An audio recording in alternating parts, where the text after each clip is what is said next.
Part 3, sa loob ng bahay ni Kate. Mama, andito na po ako. Mabuti naman, andito ka na. Kamusta ang biyahe mo? Okay lang naman po. May kasama pala ako ngayon, isang hapon. Sino naman? Si Kenbo. Nagtinginan si Kenbo at Kate na tila hindi makapaniwala sa kanilang muling pagkikita. Napaiyak ng bigla si Kate. Bakit andito ka?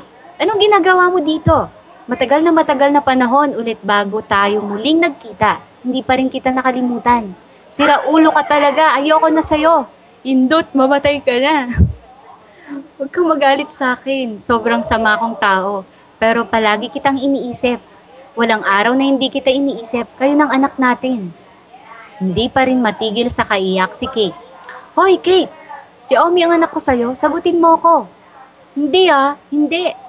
Talaga? Kanino anak siya? Anak siya ng pinakamahalaga at pinakamamahal ko na kasintahan.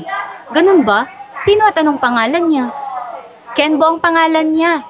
Nagyakapan si Kenbo at Kate ng matagal.